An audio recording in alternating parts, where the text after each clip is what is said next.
guys, listen, sometimes we record multiple episodes in the same day. And what's funny is, I hear on the radio and, TV, all these commercials that are obviously directed towards these older men, or towards me, I would think. But clearly, if the last 2 minutes before we hit record are any indication, maybe the Hims company should be advertising to my co-host here instead, because he just does not lack the energy for two in the same day. He advised that, he was surprised that older men have the ability to go again so quickly. And I now know why he is alone. So in any event, we continue here. This was a dream episode for him, and it turned into a nightmare. What I have for you today here is I am going to talk about the NBA second half, because we have this episode, we bring it to you as, part of this lull, part of this no sports, as Andrew likes to call it, right? Where, by the way, welcome back, Luga Nation, 900 and whatever, 3,000 episode this is. But it's an interesting time. We get the All-Star game. Baseball hasn't started up yet. Football is over. Andrew has found himself watching hockey. And even college basketball, which is not a sport, according to him. He doesn't even like it at all. We can talk about that for a minute. But what I'm going to do instead, just to have some fun, is it doesn't really help to predict what I think is going to happen, right? Because, if it's chalk, it's chalk. What fun is that? You can get chalk any way you want. Instead, I like bold predictions. I like bold predictions for the NBA second half. Call them, we don't like hot takes. But when we say the word hot takes, the whole crowd gets crazy on us. But, why don't we talk about, what could happen, right? And hot takes. Hot take number one. And I would love to get your reaction on this. It's me throwing it out there. Hot take number one. Giannis, if healthy after the All-Star break, runs away with the MVP award in the second half. Definitely false. What are my two, true or false? So just true or false? Do I say no? You can grizzly bear it. But hold you. So I'll lay it out there for you, right? So 5% chance. It's great. Well, listen, it's bold predictions, but is it that bold? He is in his prime, 2-time MVP. Is it shocking to think he'll win it for a third time? The interesting thing about this one is, I think if he turns it on and takes control of the East and really goes crazy, right? What am I looking at here? Why is this a bold prediction? Because you have the Joker, and he's leading the league in just about every catch-all metric category they have. Curry, injury kind of takes him out there. Durant, the trade is kind of going to be interesting there. So, what's funny is if I would have made this prediction a couple weeks ago, it would have been even bolder. Because I think Durant missing time, being injured, Curry missing time, being injured, takes some of the other folks out of the equation. But really what it comes down to is just him and Joker, right? It's one of those things. And here's what it is. What makes this even bolder is Milwaukee's schedule actually is significantly harder in the second half than it was in the first half. They played one of the easiest strength of schedules in the first half, which means they're going to have to kind of run a gauntlet in the NBA. They actually have the most difficult schedule in the second half, right? So if you take the point of view of you're going to have Giannis's best in order for them to finish where I think they could finish, well, then Giannis's numbers are going to go up. He's going to run the gauntlet. You're going to get the best of Giannis in his prime, carrying his team, putting it on his back. A couple of fun numbers. His assist and free throw rates have never been higher. That's an interesting one. And usually it's more of a something you can work on, something that the player has some control over. Defensive value is also greater than it's been in the past because he's playing a lot of center for the first time in his career. And, when the lineups where he plays center, they're actually dominating people. So at the moment. Did you see the second straw poll that came out? They do these polls. Yeah, they do these polls, I think, every month and a half or so. The first one had it was all Joker. It was Joker was the lead with 77 first place votes. Giannis second, Embiid third, Luka fourth. Tatum was the leader in the beginning. The issue with Giannis and just that team, they're a little bit older, they're a little wiser, they're a little bit more banged up. And I think we don't always know the health of Giannis. And I don't know if you've watched him. He's been going down a lot more. He sprained his wrist. On who? In the last game. What do you mean? Oh. Is it good?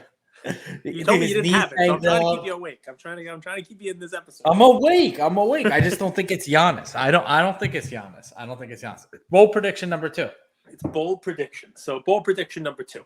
Okay, bold prediction number 2. I think it's Jokic by a mile. I think we're not even. I think we don't understand how good Jokic is. What fun is saying Jokic winning the MVP? It is. Jokic wasn't the favorite in the beginning. It's the same thing as Mahomes. Okay, so another It's the same thing with this Chiefs team. Everyone had doubted them in the beginning, and now they're like, "Oh, of course we didn't doubt you." It's the same thing with Jokic. Let's stick with the MVP angle and get even bolder here. Ja Morant finishes in the top 3 of MVP voting. No, top 3 of that MVP team. voting. That team lost their edge. They lost their edge, man. They went all badass, and they forgot that this is just the NBA and about winning games. Mm-hmm. Like trash talk is cool, but like. All right, you had KG who just said a bunch of crazy stuff, but KG's a scary dude. Like KG's someone I think you would see him out, like you'd kind of do a big lap around him. You wouldn't want to mess with him. But even Jordan, he knew winning was more important than trash talk. I think this Grizz team, it got ahead of their skis, so to speak, and they started talking too much. Where in reality, Clay or the Warriors are like, "Why are you guys talking so much? You haven't won anything yet." Mm-hmm. And I think that actually has hurt Ja's game. I think Ja has taken a step back this year. And this whole Grizz team has taken a step back. And Steven Adams being out is a huge loss. You know what stat they don't keep? Sure. Is points scored off of a screen. Mm-hmm. Right? We've lost the brilliance, or I don't think we measure the brilliance of a good screener. And Steven Adams, by my measure, is the best screener in the game. Mm-hmm. Okay. So listen. The prediction itself, bold. Less bold now with KD traded and injured, because I think KD is going to lose something because he hasn't played for a bunch of weeks on there. It's tough to win the MVP, 2 different teams, and, we'll see what he does. I mean, he could still finish and high on it. And obviously Curry, before he got injured, was putting up his true shooting percentage in a full season since 2012, 2013. So he wasn't exactly playing at MVP level anyway. So, I mean, it just slots Giannis and Jokic. But here's the other thing, right? That you have a bunch of other names. DeMar DeRozan, LeBron James. You laughed at me when I said he was an MVP candidate. He, I wouldn't make him MVP anymore. I would take him out because the guy just doesn't play anymore. I said it's great value. Joel Embiid, tough one. Donovan Mitchell. But really, is it saying that much that maybe Embiid doesn't have a great second half when they maybe lean on Harden a little more, maybe lean on Maxey a little bit more? Is it saying much that Donovan Mitchell kind of comes down to earth a little bit? And Ja and that Grizzlies team, they start putting it together. They stop talking and start playing the way they did, especially with the parity in the West. I could see the Nuggets, as great as Joker is, basically playing 500 basketball down the rest of the stretch. The Nuggets, maybe a little better than 500 basketball. And the Grizz moving up into the top part of that Western Conference with Ja putting up some numbers. I'm not saying he wins the MVP, but I'm just saying he only finishes behind Giannis and Joker. And those other names, it's possible. It's a bold prediction. I hear what you're saying. You were high on Ja. Everybody was talking about who's going to be the next Ja. Ja took that according to you, I'm jump. just high. You are. But, I mean, according to the world, you are. And according to facts, you are. I mean, you might not be right now. I can't tell you. You're smart enough to kind of lean back a little bit and not let me get a good look. But I will tell you, think about the Ja trajectory here, right? We were all, Anthony Edwards is going to take the Ja leap this year. Nobody was having a conversation of, what if Ja reverses his leap? What if that team, Desmond Bain, you liked looking at his muscles. What if that team, what if Aquaman and the rest of that team, they take a step backwards and Ja takes a step backwards? They lost my favorite role player in DeAnthony Melton. Yeah, you do like and him. And now they're unraveling. You like it. You like it when the starts melting. You like it. Anyway, so here's the deal, right? It's a bold prediction. I mean, I don't think it's bold to say he finished in the top 5 of MVP voting. So I'm going to say top 3. There you go. Bold prediction number 3. And this is good because you were the biggest Grizz fan in the world last year. And now what you get out here is you watch enough. I'm not a fan. I'm an analyst or a scout. Like, use those 2 words as a guy. Not a fan. But as I just bet against my Eagles team. You were a fan. of that team said when no one else was. You're a fan of Oklahoma City right now. Come on, be honest. I am. I like to catch teams that are ascending before people take notice. And OKC when is a they great take team. notice, you're no longer a fan because now it's almost like I can't take credit for that. Alex was on that first. Alex was on OKC and SGA before me, so I'm not actually going to take credit. But I do like watching them play. But I think it's fair to say you're a fan of finding that diamond in the rough player or team, and that was the Grizzlies for you. And once they got notoriety and once everybody was on that bandwagon, now you're like, all right, I'm off that bandwagon. I found the next one, OKC. And then maybe OKC actually starts performing next year and you're on the Rockets or the Spurs or some other team, which is fine. I mean, that's fun.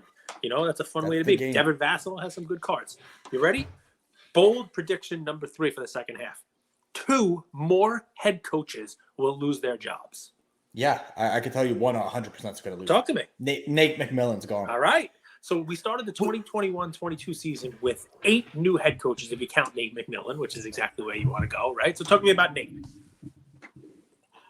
So in when you with movies, there's the Oscars and then there's the Razzies, right? It's like Oscars are the best movie, Razzies the worst. We don't have a Razzie for MVP, who's the worst, least valuable player in the league. Which, by the way, that'd be a fun one. But do you know who the worst defender in the league is? By a mile. Anthony Melton. Trae Young. No, I'm just kidding.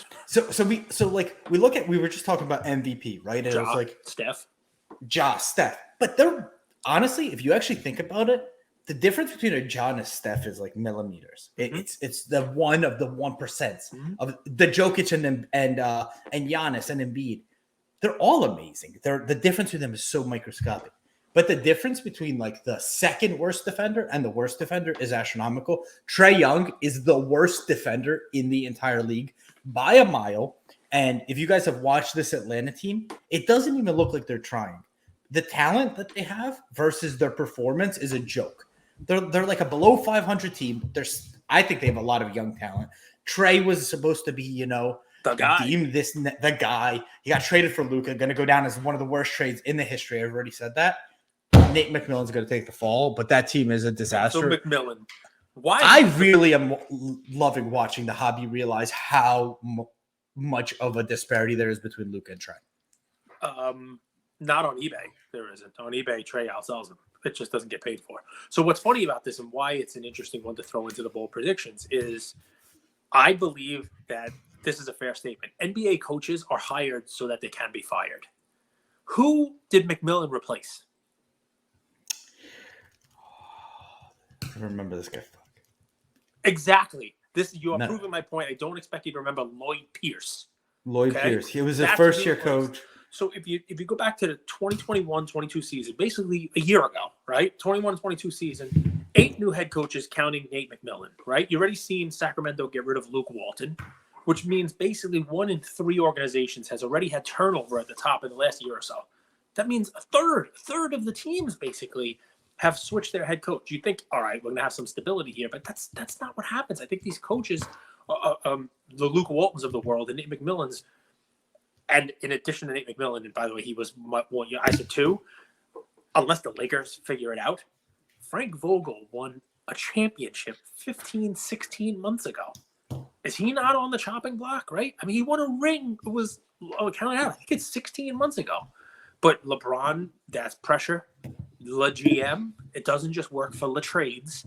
Le GM also works for the coaches. And when are we going to ask the question of why does Kevin Love not go there? I think he's going to the partner with Le GM. He won a championship with LeBron. Le GM. So I know what you're doing there. What you're saying there is if Kevin Love really enjoyed playing with LeBron and LeBron was a great teammate and made his team better, wouldn't he want to go there instead of going somewhere else? Interesting way of doing it. Except they're going to do this trade. They're going to get D'Angelo Russell. They're going to underachieve, and they're going to fire Darvin Ham.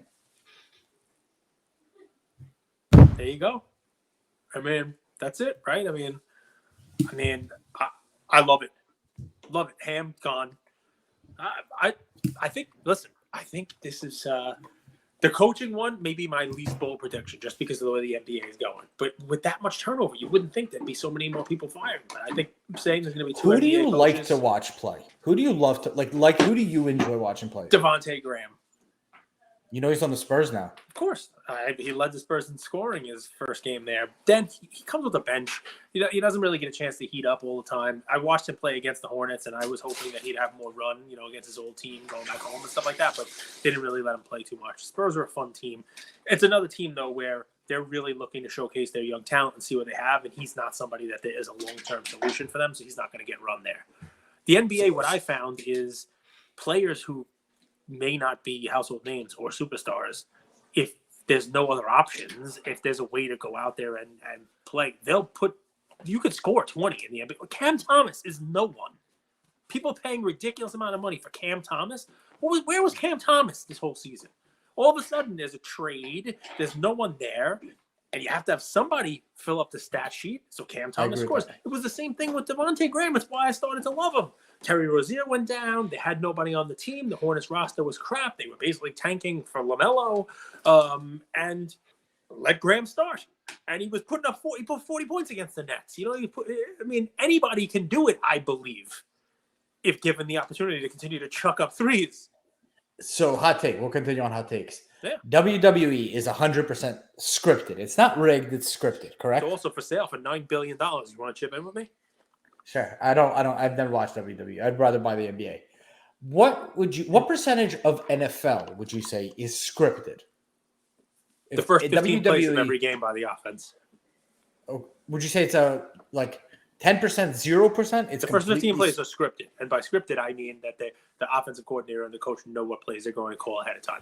If you're trying to bait me into saying that the NFL is fixed and that there is a script, I'm not going to do it. I didn't say fixed. I said scripted. That is the same thing.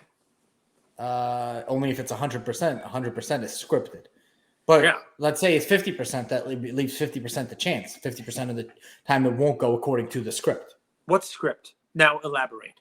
I'll give you another example. Who gives the script and who are they giving it to? Right? Because what percentage of the NBA is scripted?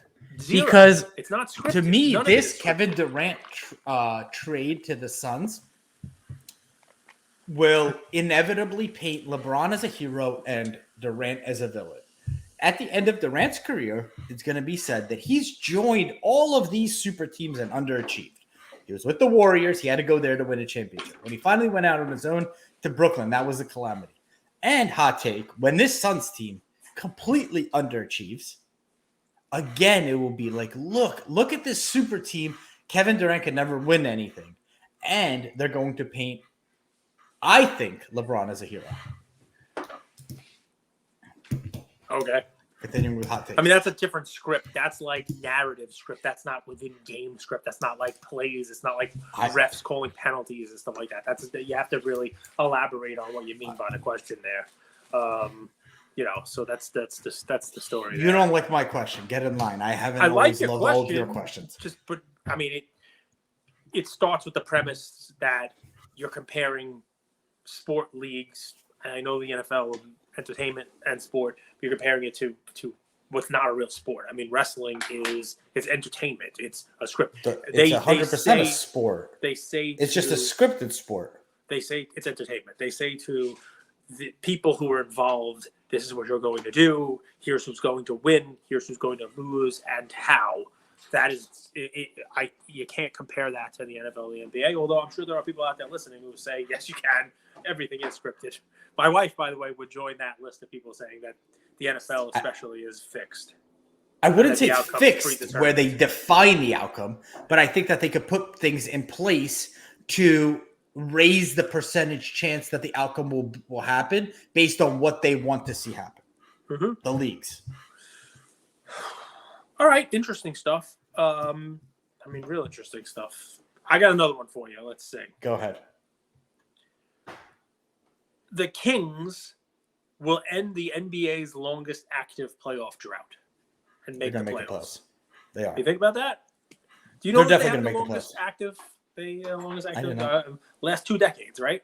I mean, if you were, I don't think they're going to win a series, but I think that they're going to end that drought. I agree with that. 15-year postseason drought, longest in the league, a decade longer than the Hornets, who are in second, right? I think it ends this year, right? I mean, this doesn't mean that they're a great team. It doesn't mean they're, they're going to knock it out of the park or even win anything in the playoffs. I mean, they already fired their head coach, and De'Aaron Fox, as fast and as talented as he is a great example for folks to look at. You could have all the talent in the world. You could have hobby relevance is going to be a completely different thing as well. And, De'Aaron Fox might be one of those guys, who,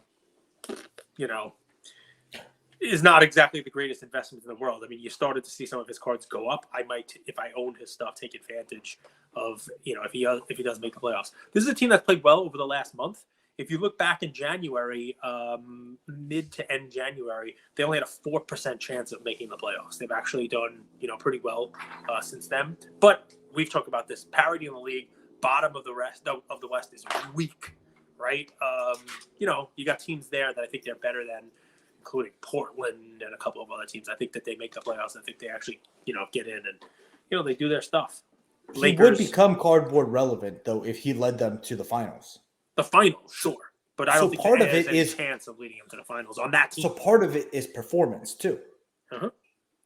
Like, part of it is also the performance of that guy. Like, if he was the guy, if he was good enough, and he could take them this year, they're going to be in contention. If he could win 2-3 series and go to the finals, I think the narrative on him could change. Maybe. By the way, you just are betting that he wouldn't do that. I don't mean play in. I mean he survives the play in, and that team actually gets into the playoffs. Just want to make sure. Otherwise, it's not that bold of a prediction. If it's just he'll get a play in game and then lose. That doesn't count. I actually believe they will make it to a playoff series. Meaning, if they're in the play-in game, they will get in. There's my bold prediction. I think they're sixth. I think they're not even in the play-in game. Right, but I mean, the bottom of that, the seventh. I mean, you can take a look, but I think that they'll make it in there. Donovan Mitchell wins the scoring title. Bold prediction. Is he first now? No. I'm pretty sure Durant is, but who the heck knows? But I don't know if it's Luka. I mean, the thing changes. There's a lot of guys. Embiid was up there. KG was up there.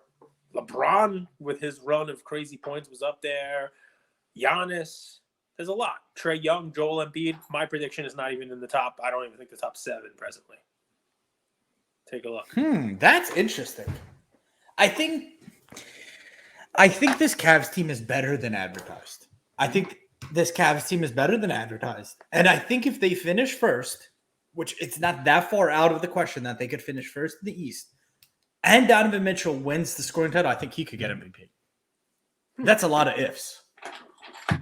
I don't think it's crazy, dude. They're really talented. And your boy Okoro came around, and the Bickerstaff should be in contention for Coach of the Year, without a doubt. Like, if you look at the Cavs, they're top 10 in offense, top 10 in defense. That's interesting. I like Donovan Mitchell. I think he's got more left in the tank. I do.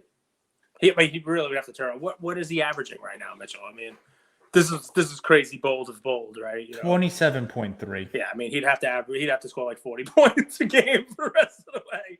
It's probably not going to happen. The thing is, Garland takes so many of his shots away. Yeah, in a good way. Who the heck knows? Luka's first, 33.3. Embiid's second, 33.1. Giannis, 31.8. Lillard, 31.4. SGA, 30.8. Tatum, 30.6. LeBron, 30. Unbelievable season. It's crazy how many points. It's unprecedented because I'm sitting here like I don't know what to say, and I can't make a prediction because I can make a genuine argument for every single one of those guys making a tear. Because there's 30 games left. It's not right down the middle. It's 30 games left after 52 played.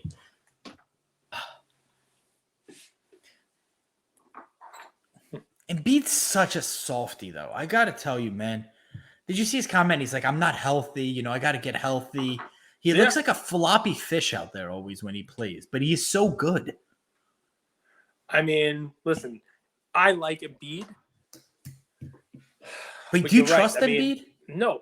Look, how great of a player is Neymar? That's one of the great. I think that's a fair comparison. One of the But greats, right? I was going for a walk. It's hard to root for him. I actually was going for a walk and thinking about it because for people that don't realize, he was like a prodigy coming out, 19 years old. He's like kind of like the next Pele. And the word that I used was he left a little bit to be desired. He was fantastic, but he left a little to be desired. All right. I mean, listen, we're having some fun. Give me one prediction. Give me one prediction because he's a bold. I don't think most of what I said is going to happen. Nate McMillan should get fired. He should get fired. Yeah, the Kings probably not going to get fired. I mean, the Kings probably making the playoffs. They're already in there. Do you just want to fire everybody? You want to fire everyone. I mean, John Morant probably not finishing top 3 in MVP. He hasn't had a good season. That's more of just there's been a lot of injuries and trades and all that kind of crap. I mean, my 2 predictions, one of them I think is the Nets make the playoffs. I love the Nets. That's a team. You asked who I will root for the Nets, not because of Cam Thomas, but because I would love to have the Nets go further than the Mavs and the Suns. I think it would just be poetic for KD and Kyrie to be watching the team that they left go further than them in the playoffs. I think it would be a great storyline. I agree. I think people don't realize, like, you hit me up and you're like, let's do a podcast. And I'm always available. Yeah. And that's Mikal Bridges. The guy has not missed a game since high school. How crazy is that? Like, if you actually think about that, in today's age with load management, injury, he hasn't missed a game since high school. And he's getting better and better and better. Now, obviously, it's crazy to say he's not on the caliber of Kevin Durant when you just compare star power. But giving up those 2 guys, I think the casual fan would be like, wow, you got KD. That's huge. Yep. But you gave up 2 really important guys. And Bridges is a guy you could count on every single day. Perfect example, right? Perfect example of somebody, give him some time, give him some minutes, get him out of the shadow of some people, let him swim. It was 40-something the other night, right? Best ability is availability. And say what you want, you could line up all of the greatest names in the game. But when you have CP3, injury prone, Kevin Durant, often Achilles, often MCL, injury prone, Devin Booker, fighting injury, DeAndre Ayton, soft as Charmin. You could line up all the names in the world, but they gotta play. And then you have a team here with the Nets who is all like, hey, no one wanted us. And we're pretty damn good. Yeah. And let's see what play happens. as a team. And listen, there's a lot to be said for a team coming together, bad news Bears style, major league style. Like, they put this team together to lose. Let's win despite them all. Let's just no one's expecting anything out of us. We're all playing for our money. We're all playing for our contracts. We're all playing for whatever the next situation is going to be. Let's get together and make a run at this. I have one more fun bold prediction for you guys. That it's kind of cheating for me to say this is the bold prediction for the second half because it's not something that we'll know until after the second half. But I am going to predict that either the Utah Jazz or the New Orleans Pelicans win the lottery and get the number 1 draft pick and pick Victor Wembanyama. All right. Now remember, the lottery, it's a different thing, and clearly, is it rigged or is it scripted? It's neither. But the worst 3 teams all have like a 14% chance of winning it, right? And those worst 3 teams right now are who? Like the Spurs, the Rockets, and who is it? There's somebody Hornets. else. Spurs, Rockets, Hornets, somebody like that. All right. But Timberwolves and Lakers struggling.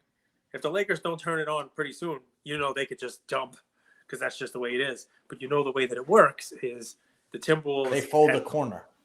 Their teams, they don't get their picks. The Jazz and the Pelicans do, which means not only are they good teams, but they're good teams who will be getting good picks. The first pick, who knows? But if Wembanyama ends up in Utah, has there ever been a worse trade in the history of trades than Rudy Gobert trade? Would that not go down as the worst trade in the history of time for a team? They get Rudy Gobert, and by the way, also lost Victor Wembanyama for making that trade. If that happens, I mean, come on now. You give me a chance. Better Frenchman. Give me a chance to have a 5-man lineup of Wembanyama out there with Kelly Olynyk, Lauri Markkanen, Jared Vanderbilt, and Walker Kessler, because that would be an interesting, tall lineup. But if the Pelicans Vanderbilt's gone. It's true. But if the Pelicans get him, they traded Vanderbilt. Damn it. So do you think it's rigged, or do you think it's scripted? If the Pelicans get him, I think it's rigged. Because Zion, if he's able to ever play, and Wembanyama on the same team, I mean, I wouldn't want to be any of the other teams in the league matching up against what you got over there. It's going to be interesting. But what sounds ridiculous and bold prediction-y, I mean, it's I didn't come out here and say Joker's going to win his third straight MVP. That's not a bold prediction. It's going to happen. It's hard for the OKC. If it's random, maybe it's random. But it's hard for OKC or for the Pelicans to get Wemby. They just got Holmgren and Zion. Mm-hmm. Holmgren is on OKC. Yep, and Zion. So what you're saying here is it doesn't necessarily mean it's going to turn into anything because Holmgren is injured and Zion can't get out there. Do you think it's in the NBA's best interest to San Antonio hasn't gotten a top pick in a long time, giving it to them? That'd be a great place. Get to go play for Pop, a very passionate fan base.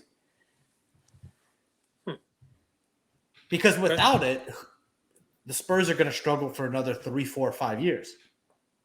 And that's not good for the league, just to keep a team in poverty. You kind of want a little bit of parity to go around. Yeah. You don't want the Sixers that were getting crushed for a long time to not get an Embiid and rebuild. Although the Sixers did terrible with picks. So you think he goes to Utah. I think he goes – I don't like sticking to predictions. I think San Antonio would be my hunch is where he goes. Okay. I mean, listen, that's fine. It's not exactly bold. Mine is a little more bold. Everything you do is more bold. Where Minnesota and the Lakers finish, and then it's the draft, it's the lottery, ping pong balls turning out a little different. Fun one for your team. I'm predicting that the Sixers have a first-round playoff exit. Against who?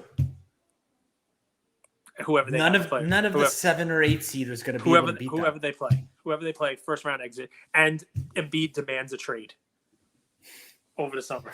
There's my bold prediction. This is what happens when we don't have sports and people are consuming college basketball and hockey. No, I don't watch college basketball or hockey. Sixers, first-round exit. I didn't say the Celtics are going to get knocked out by the Hawks or anything like that, but I'm saying that the Sixers, who look dysfunctional at times.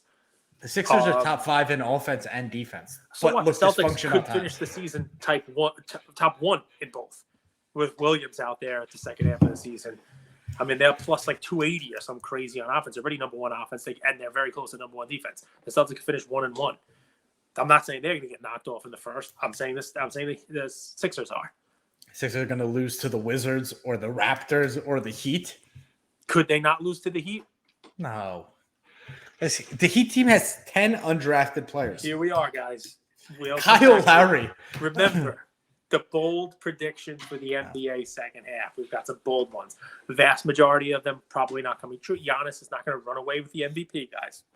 My favorite team to watch, and I recommend you guys watch them in the second half of the season because I think it'll be a preview for next year, is this Magic team.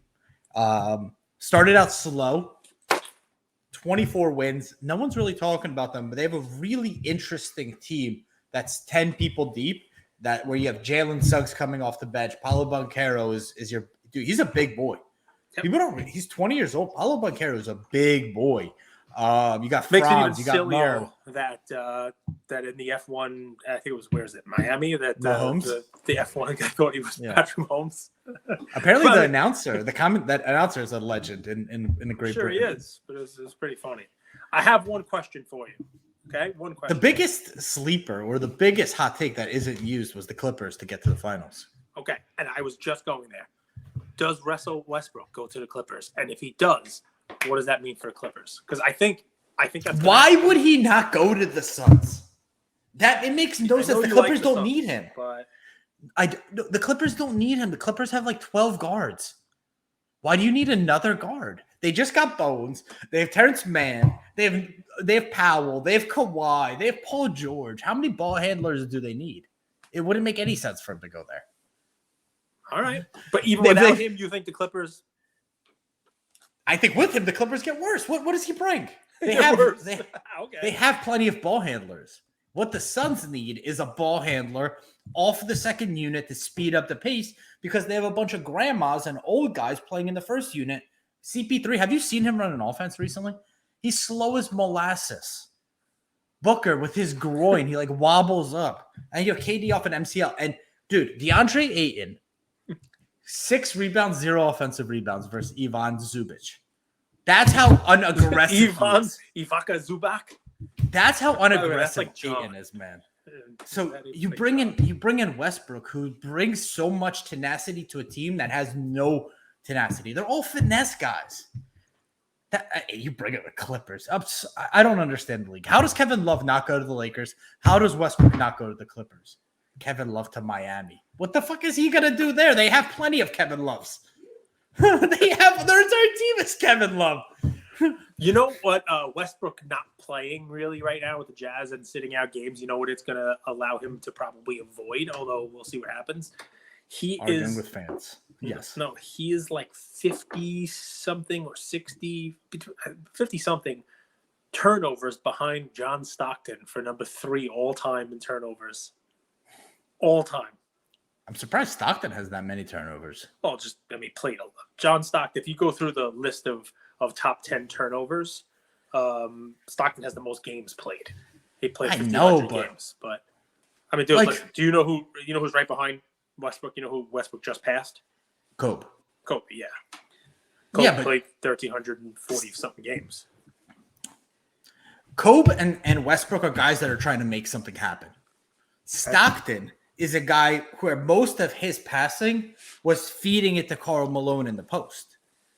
So turnovers per game, right? The top 10 list is littered. And that's not insulting Stockton. He wasn't the riskiest passer. Like Jason Kidd was. You remember Jason Kidd's bounce passes? Yeah.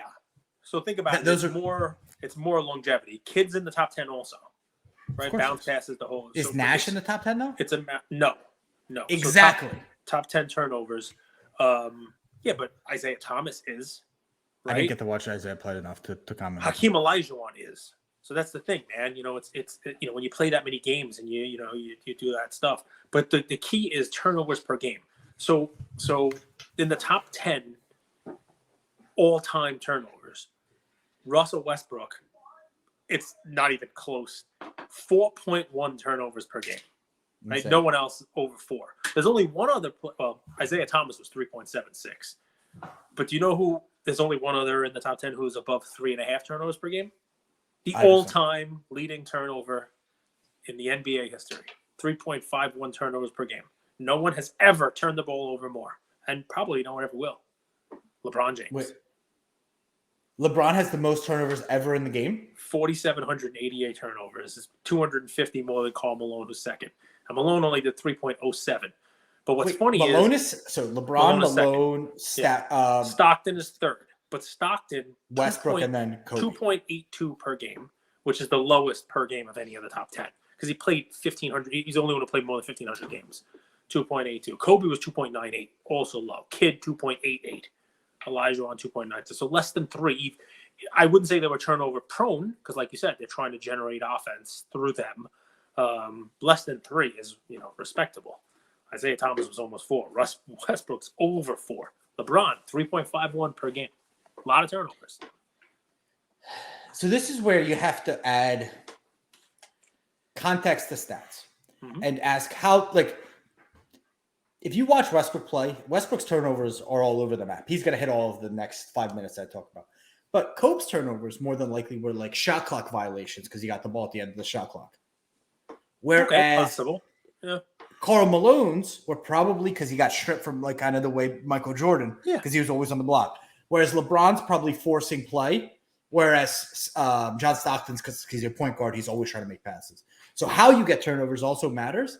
I would argue that Westbrook covers all of those. He makes erratic passes. He's probably getting the ball at the end of the shot clock and chucking it over the scoreboard because it's a bad shot.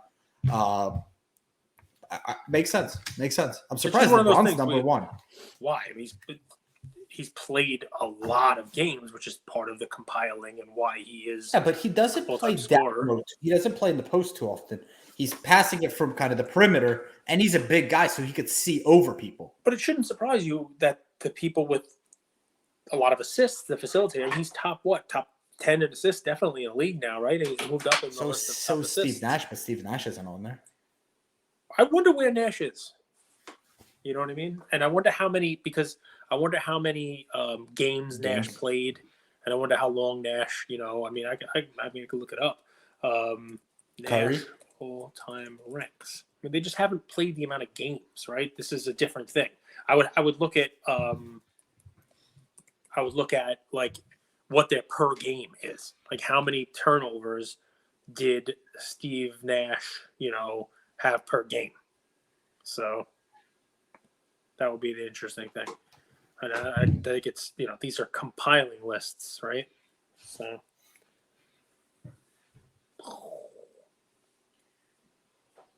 I'm excited. I'm gonna use the rest of the week to, look at some dividend paying stocks.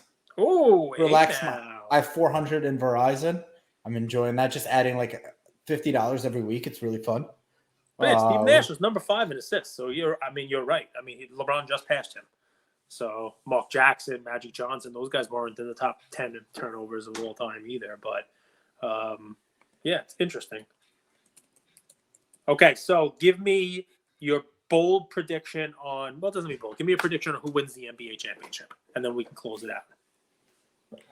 We can't do this all the time. I will say I'll probably know. You said Mavs, Cavs, and then you switched it up. No, well, I said disregard it. Here's what matters. When the seeding is set, you guys will come back to the show. Just as I predicted, the Chiefs will win the Super Bowl. I will once again bring you guys to gold. But until the matchups are set, you have to understand, Cage. A lot of NBA is matchup driven. It's who plays who. Steve Nash, 15th all time, by the way, 2.86. Nice, 2.8. Okay. It's who plays who, man, and who's healthy at that time. So, how I'll always remember baseball, and I kind of think that basketball is turning into this a little bit as well. I remember the Royals went for a run in like 2015, right? And they were playing small ball. They were, moving runners. It was no one was doing that, and they just got hot at the right time. And it happens every year, right? The team that gets hot at the end of the year. Yep. Basketball is like that. With matchups attached in 7 games, obviously talent matters, but who's going to be hot and who's going to be healthy at the end of the year? And it's impossible to know. So from a betting perspective, is there value in picking somebody who's not chalk right now? Because I think so.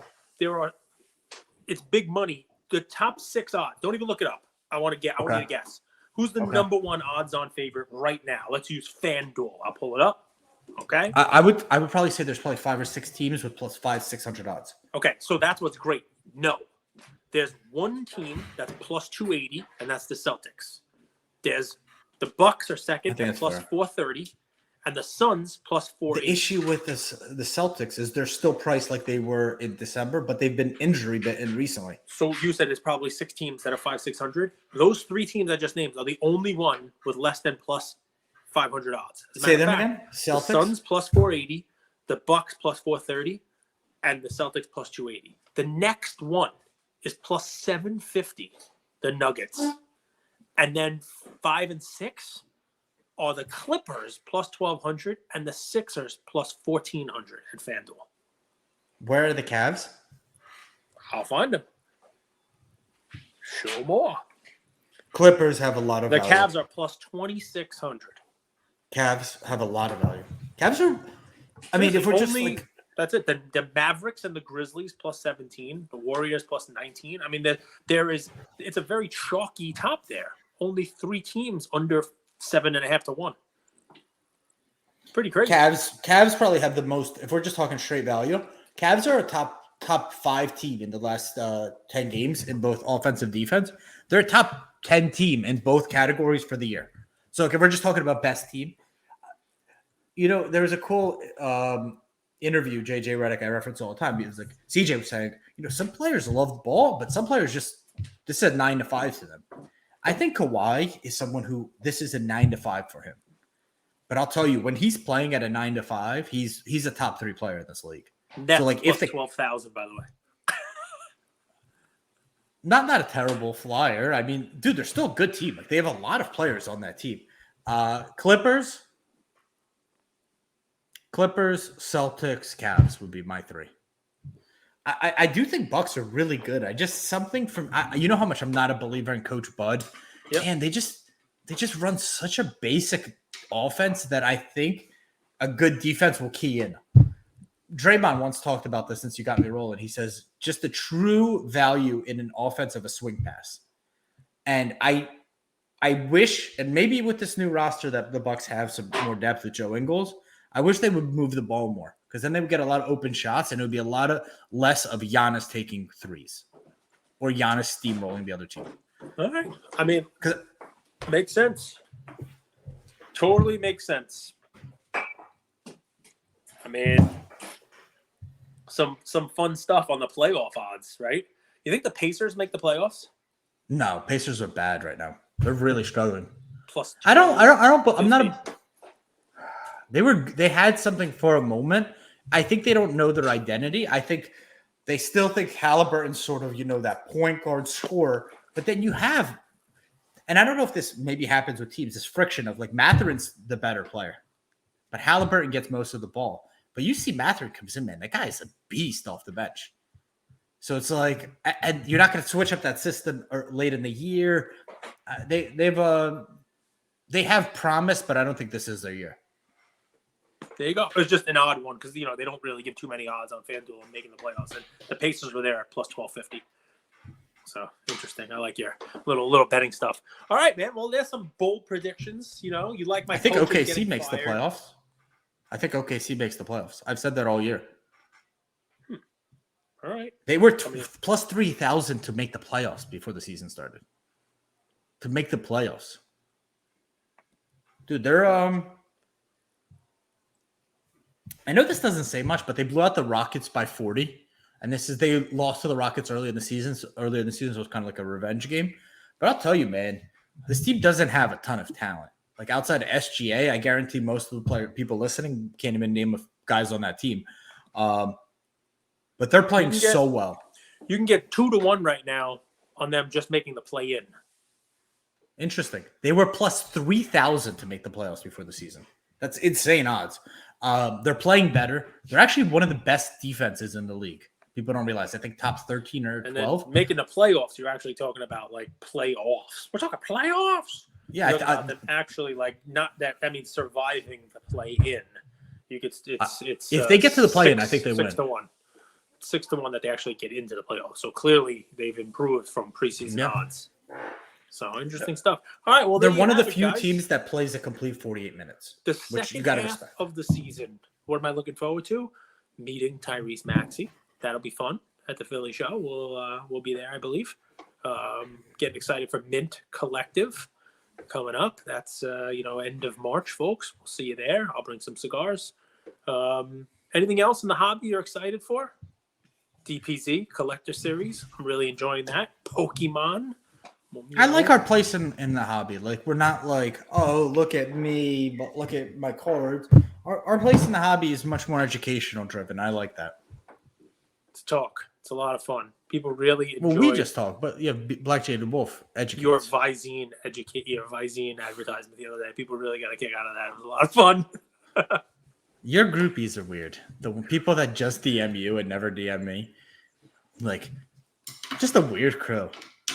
Wait, either you're intimidated by me or you don't know, or I'm unpredictable. You don't know what I'm going to do. We like the unpredictable. Unpredictable Andrew was a lot of fun. I got to call you about your boy. No, call my boy. No one wants to call. No one wants to actually call you. Yeah, but if they have a problem with me, they would call you. Yes, people. Because listen, it is a smart move if someone has a problem with you to call me because it actually might get fixed. What are you talking about? I just memory bank it. And I realized that this is the softest motherfucker ever. If we ever had a confrontation. Family show. Okay, if we ever had a confrontation. Because we pivoted away I already know you have fear. Yeah, well, so listen, we pivoted away from How did I get here? Give me two people, I don't know. Give me two people in the hobby who are doing it the right way. I'll lay one up for you. I know you're a fan of. No, let me just think with my brain. Well, your brain is soaked in cannabis. You don't have to lay me up. So.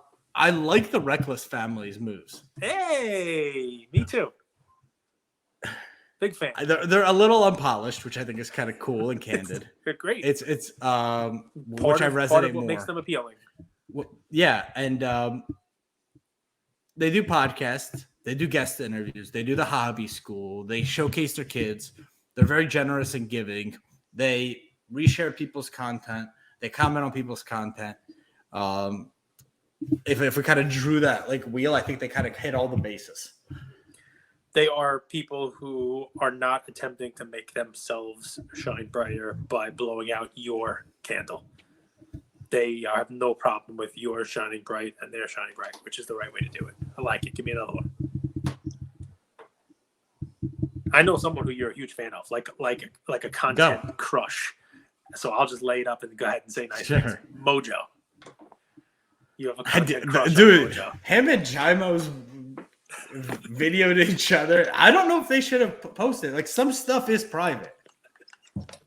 I don't get that. Like, with social, I think we forgot that some shit just is private. Like, not everyone has to know everything we're doing. That he fell a few stairs after. Oh, really? That knocked him down. Dude, it was like a flirtatious video call of like, oh, you got 50. I'm not wearing anything at all. It's like, what? That's not what was said. So you're okay with his actual vacation with AG, but not the posting of a video call with AG, with the other AG. But there's a lot of AGs. Well, Mojo, we love you, by the way. I do love Mojo. I know. That's why I like Jaimo too. No, well, my first instinct was like some stuff is private. I mean, who do I like? I like everyone. There you go. He likes you all, folks, and that's another. I like the meme accounts, man. I like the meme account. Yeah, meme like accounts. Suns fans hilarious. Tyler Sports Guy's hilarious. Player Warren's hilarious. Lameem's hilarious. Lactayan pushes the envelope. Shy Way is in a meme page, but like sometimes I don't know just anything a meme, period. He's saying. Listen, it makes it fun. You log on to IG and the hobby, and you never know what you're going to see. So thank you all for contributing to the madness that is Hobby IG. It's a lot of fun. That's it. You want to give more? You got my all right. Spin. Well, you got to actually answer. The people are waiting. I did. Did I not answer? You did. You did great. You gave a whole bunch of them. The meme pages and the whole deal. All right, folks. There's another one. We'll talk to you soon. With nearly 40 years as the most trusted resource for collectors, dating back to the first Beckett magazine in 1984, Beckett has been the brand that bridges generations of the hobby. We're happy to be partnering with Beckett and look forward to keeping you all updated on the big things happening at the company in 2023. Beckett. It's the name you know and the name you can trust.